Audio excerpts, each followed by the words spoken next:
계속해서 요한복음 말씀을 우리 상고하고 있는데 지난주 그 앞절의 말씀을 바로 이어서 오늘 말씀은 한 말씀인데 지난주 앞절 15절까지 말씀은 예수님과 니고데모라는 사람의 대화의 이야기입니다. 오늘 16절부터는 예수님과 니고데모와의 대화가 끝이고 이제 요한복음을 쓴 요한복음의 저자가 이야기하는 말인데 1절에서 3장 1절에서 15절 예수님과 니고데모와의 대화의 핵심을 다시 한 번 더 자세히 설명하는 내용이 바로 오늘 말씀입니다.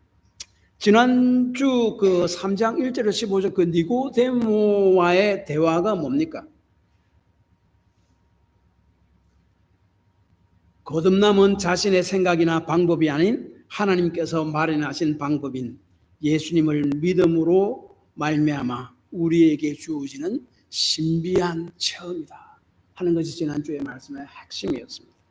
그런데 이 본문은 거듭남, 이 구원에 대해서 좀 더 자세히 설명하고 있고, 그리고 또한 어떠한 사람들은 왜 하나님께서 마련해 주신 거듭남에도 불구하고 그 유일한 구원의 길을 받아들이지 않는가, 그리고 그 결과는 무엇인가에 대해서 아울러 말씀하는 것이 오늘 본문 말씀입니다. 먼저 거듭남, 구원이란 무엇인가에 대해서 좀 더 확대해서 자세히 설명합니다. 즉 거듭남, 구원이란 받을 자격이 없는 자에게 베푸시는 하나님의 희생과 사랑의 결과로 우리에게 주어지는 것이다 라고 이야기합니다. 16절에 보면은 우리가 너무나 잘 아는 성경 구절, 안 믿는 사람들도 잘 아는 구절들이죠.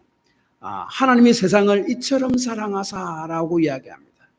여기서 이처럼이라는 말은 영어로 그 for 혹은 so that 혹은 with the result that, 그 결과로 이렇게 번역들이 영어 성경에는 많이 되어 있습니다.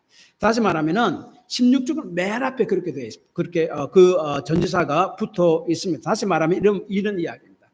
그 결과 하나님께서 세상을 어떻게 사랑하셨는가를 설명하는 것이 이제 16절 이하부터 말씀하고 있다는 것입니다. 그래서 그 답으로 하나님께서는 세상에 그의 독생자 예수님을 보내주셨다라고 이야기합니다.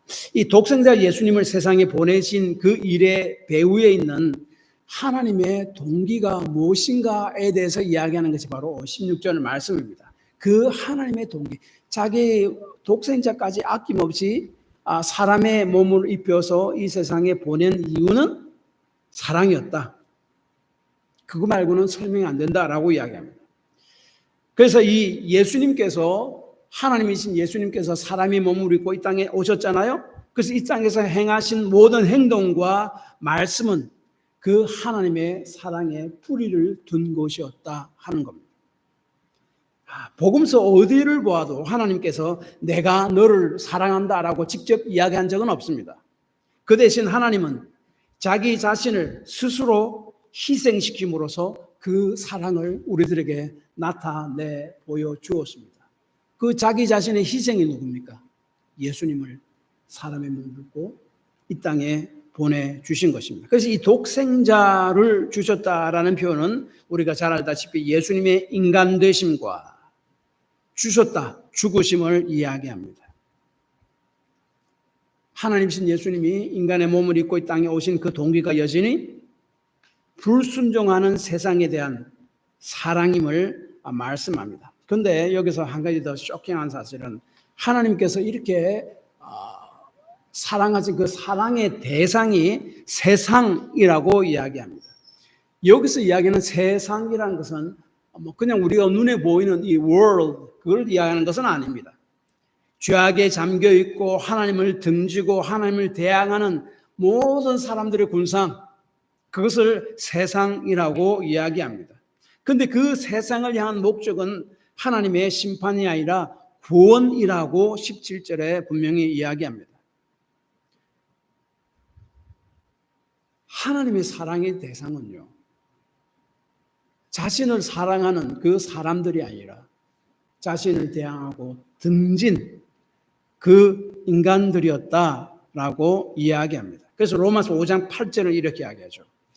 우리가 아직 죄인 되었을 때에 그리스도께서 우리를 위하여 죽으심으로 하나님께서 우리에게 대한 자기의 사랑을 확증하셨네요.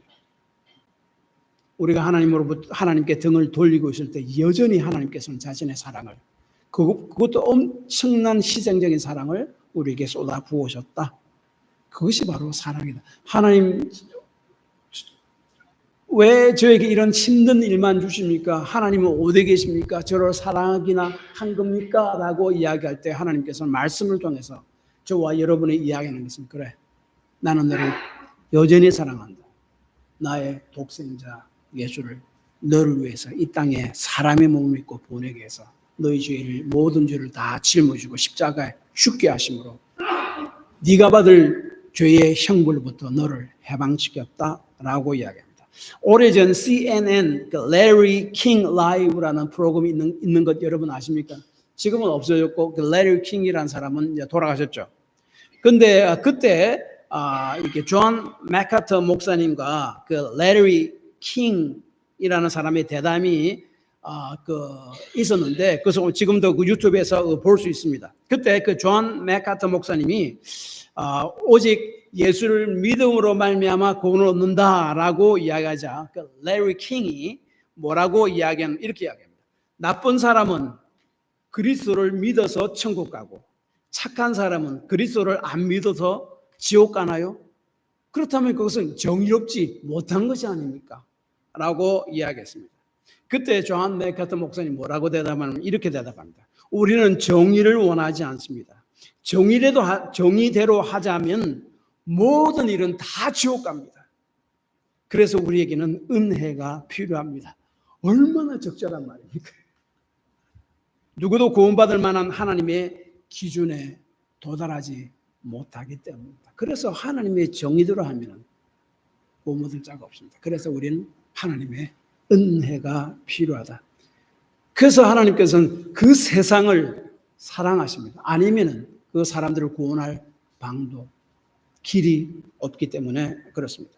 그리고 독생자를 주셨다라는 말은 죄에 대한 용서만 하신 것이 아니라 우리를 하나님의 자녀로 삼고 하나님께서 우리와 함께 하셨다 하는 의미가 다 포함되어 있습니다. 여기서 그 독생을 주셨고 영생을 얻게 하려 하십니다 라고 이야기하는 것은 제가 지난주에도 잠시 말씀드렸습니다마는 영생은 그 시간의 길이만을 이야기하는 것이 아닙니다. 영원히 사는 것. 그래서 시간의 질, 퀄리티까지도 말합니다. 어떤 퀄리티입니까? 하나님께서 예수님을 통해서 모든 죄를 다 용서해 주시고 우리를 하나님의 자녀 삼으셔서 하나님께서 우리와 함께 사는 겁니다. 그래서 하나님은 우리의 아버지가 되시는 거예요. 그래서 하나님께서 예수님을 통해서 그 믿는 자들에게 하신 일은 내가 이제부터 예수님으로 인해 내가 한 일에 대한 그 벌을 더 이상 하지 않을 것이다 라고만 말한 것이 아니라 그것으로부터 더 나아갑니다. 하나님께서 나의 아버지가 되시고 나와 함께 하시겠다라고 한 거예요. 하나님께서는 여전히 내 죄를 용서해 주시고 천국에 대한 확신을 주시면서도 여전히 나를 멀리 대할 수도 있습니다. 그래서 천국에 들어가기는 하지만 나를 종으로 부려먹을 수도 있습니다. 그것만으로도 우리는 정말 감사합니다 할 것입니다. 생각해 주십시오. 옆집 사람이 저희 모든 재산을 다 가져가지고 훔쳐가지고 다 탕진해 버렸습니다. 내가 용서합니다. 다시 당신을 고발하지 않고 거기에 대한 보복도 하지 않고 다 용서하겠습니다. 그렇게 해놓고 그 사람과 친구 삼지 않고 그냥 남남으로 지낼 수도 있습니다. 그것도 너무나 잘한 것입니다. 그런데 하나님은 거기서 더 나아가서 용서뿐만 아니라 우리를 하나님의 자녀 삼아주셨고 하나님께서 우리와 함께 하셨습니다.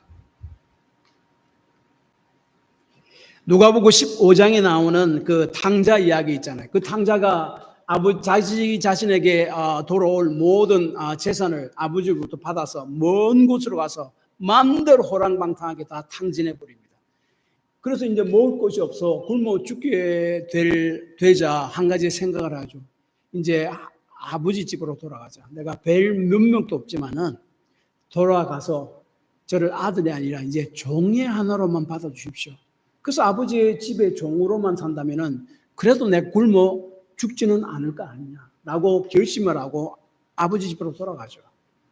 그래서 아버지를 만나고 나서 제가 아버지 앞에 죽을 죄를 지었으니 저를 종으로 삼아 주십시오라고 말을 하려고 하는데 그걸 하지 못하도록 아버지께서 그 아들을 끌어안고 입 맞추고 반지를 끼워주고 다시 옷을 입혀주고 아주 큰 잔치를 베품으로 아들의 지위를 다시 회복시킵니다. 그렇게 안 해도 됩니다. 그렇게 했습니다. 사도 요한은 요한일서 3장 1절에서 이렇게 이야기합니다. 이렇게 너무나 감격해서 이야기합니다. 보라, 아버지께서 어떠한 사랑을 우리에게 주사 하나님의 자녀라 일컬음을 얻게 하셨는고. 제가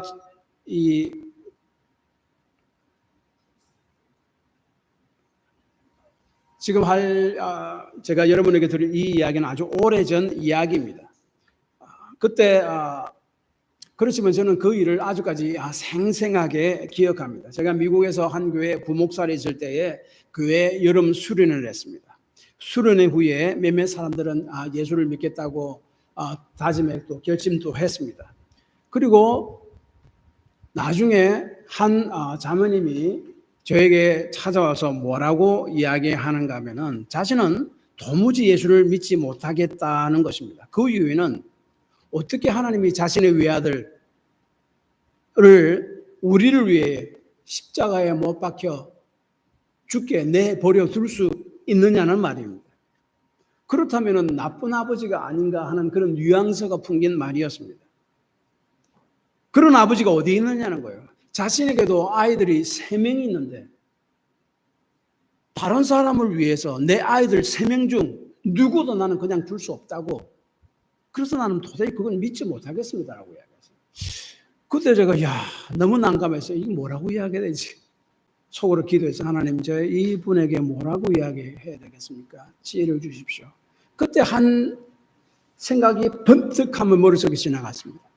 그러고 나서 제가 그 자매님에게 이야기했습니다. 자매님 말이 맞습니다. 자매님의 아이 3명을 너무나 사랑하기 때문에 그 누구도 다른 사람을 위해 내줄 수 없는 것 압니다. 그건 너무나 당연한 일이고 너무나 바른 것입니다. 자매는 당연히 할 수 없죠. 저도 아들이 있습니다. 저도 제 아들을 다른 사람을 구원하기 위해 살리기 위해서 절대로 내주지 못합니다. 나는 아들을 너무나 사랑하기 때문입니다.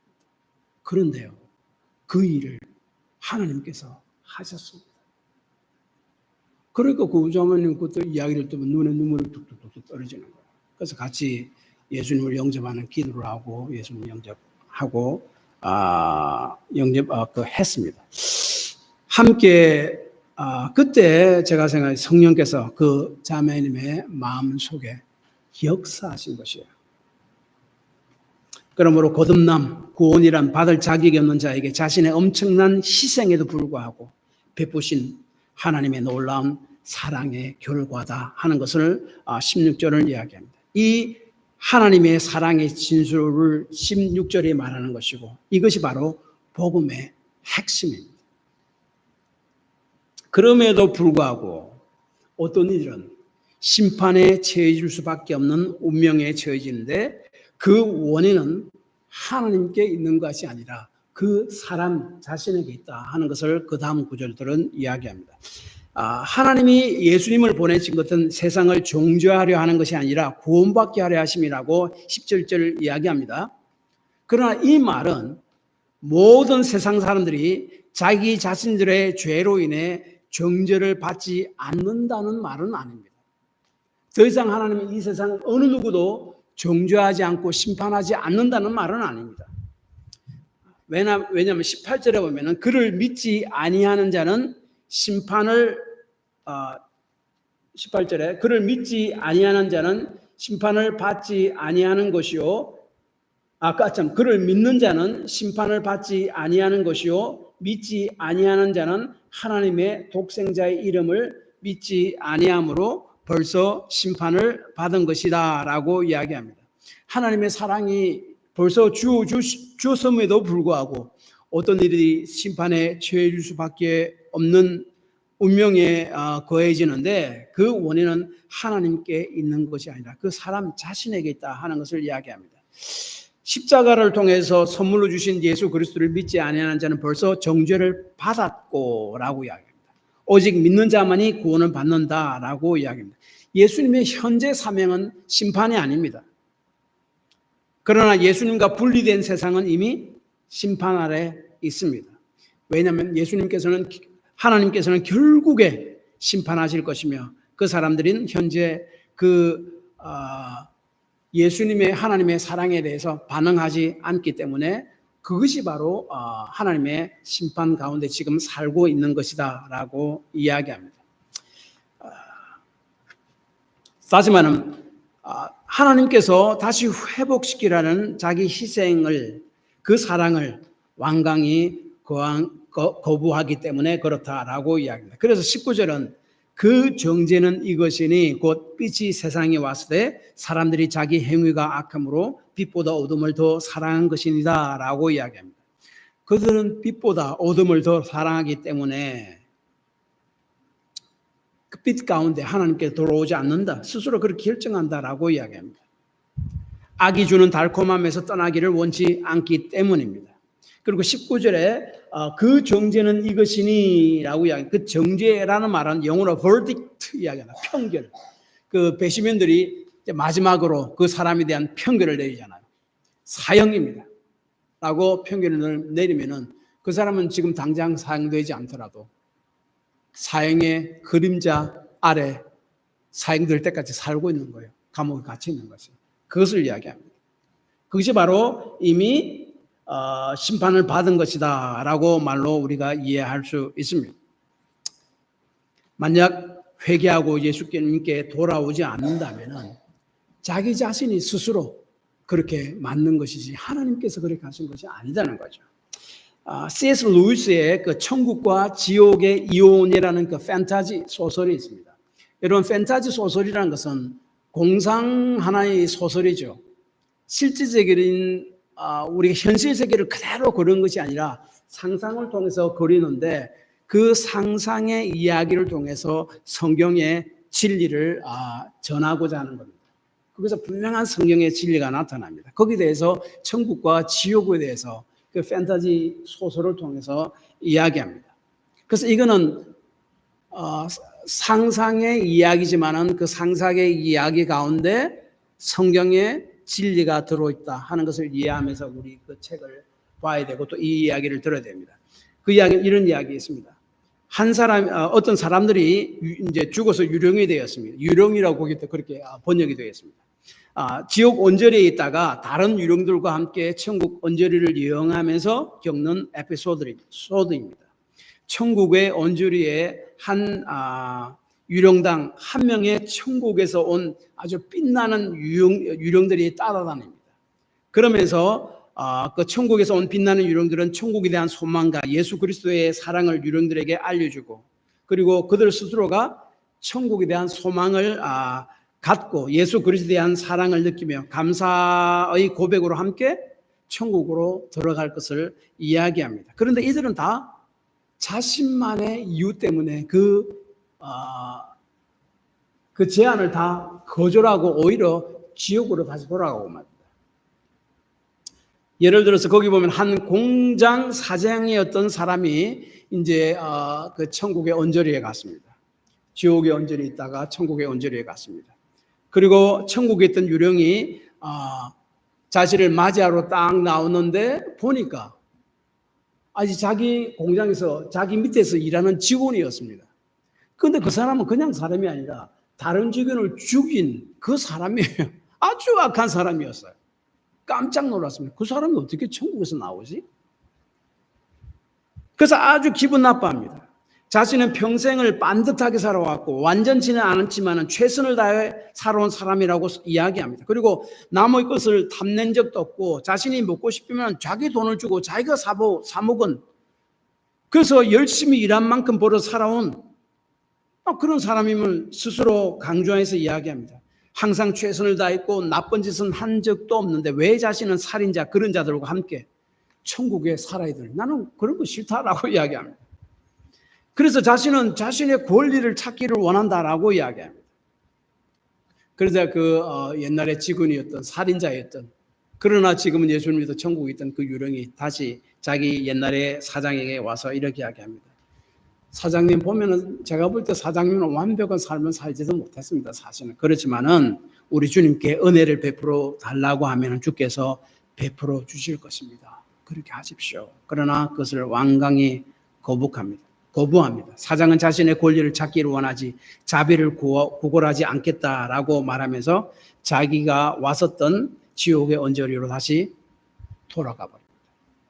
자신의 옳음을 계속 주장하면서 자신보다 형편없는 살인자 직원이 천국에 가 있다는 사실을 받아들이지를 못합니다. 자신의 옳음에 대한 강한 그 주장 때문에 천국을 거부하고 하나님의 은혜를 거부하고 지옥으로 들어갔습니다. 또 한 가지 더 이야기는 성공의 주교에 대한 이야기인데, 이 사람은 신학적으로 아주 높은 업적을 달성한 그런 사람이었습니다. 그런데 이 사람은 자신이 만든 그 신학 세계 속에 갇혀 있는 사람이에요.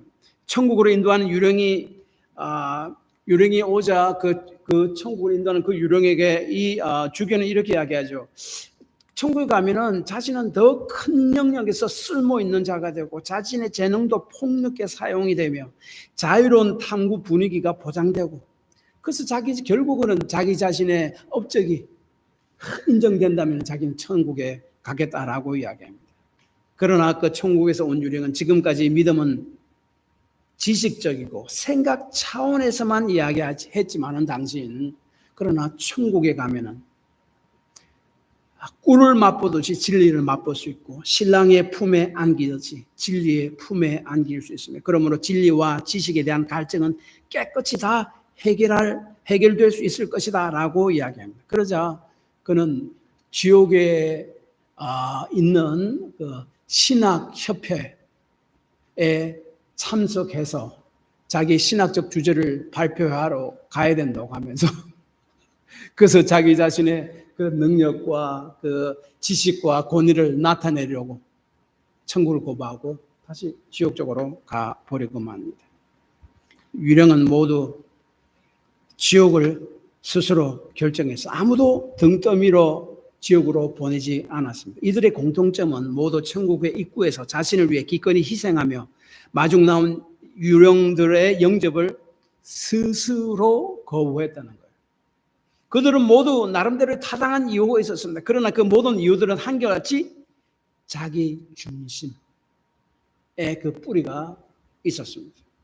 그래서 C.S. 루이스는 이렇게 이야기해요. 죄는 최후에 하나님이 아닌 자신을 선택한다.